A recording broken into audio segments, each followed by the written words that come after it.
Hey, this is JP with Central Idaho Mountain Weather. Happy 4th of July. Looking at some mantis clouds over Hailey from Wednesday, usually a sign that a thunderstorm's nearby and some heavy rainfall is in the area. And if you're enjoying this broadcast, we ask you to do a one-time donation or even better, sign up for that monthly sustaining membership. All right, 4th of July highlights. We're going to have moderate to heavy rain. We've already picked up some rain overnight, more than we've been seeing the last few days. Picked up about 11 hundredths of an inch here in China Gardens. We're going to have a brief clearing around noon, just in time for the parade to kick off in Hailey. That'll last for a couple hours before we'll have some isolated thunderstorms coming through the Wood River Valley, with that daytime heating picking up and firing off some instability. And the Sawtooth and Stanley are going to see a lot more of that this afternoon. But the good news is it looks like it's going to clear up in time for the fireworks tonight. Let's get into it. So lower Titus picked up about a half an inch in the last 24 hours. Good to see some rain falling in the mountains. Looking at the infrared this morning, you could see lots of moisture coming in our area, even more so in the lower elevations, which is great. Well, not great. It's sign that there'll be instability today, or enough fuel for instability with thunder showers.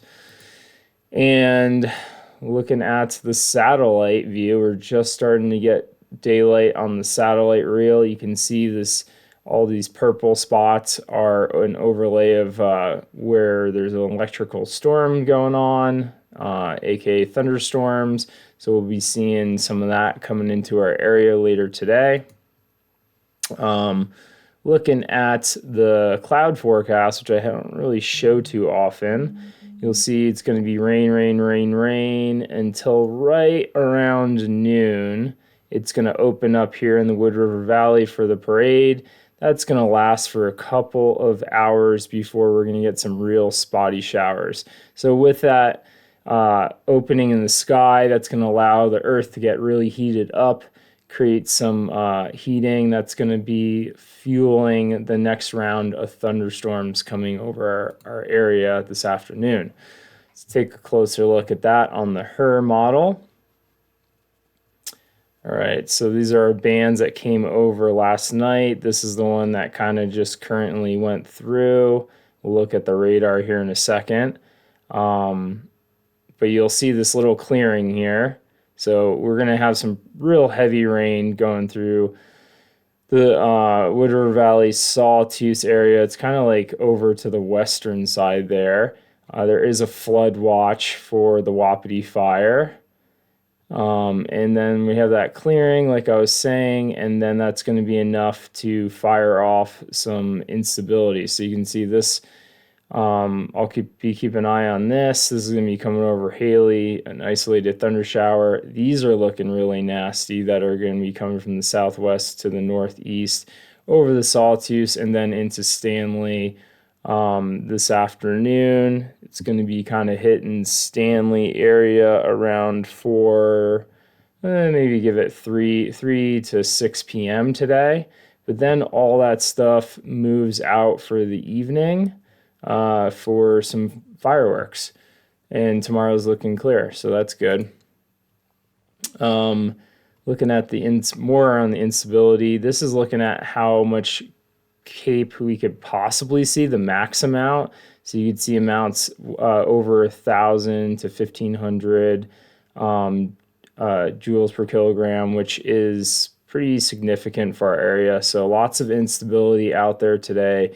We got that low level moisture and we got some triggers out there. So great opportunity to fire off some thunderstorms. So we'll have to be on the watch for new lightning strikes. We'll take a look at that in a second.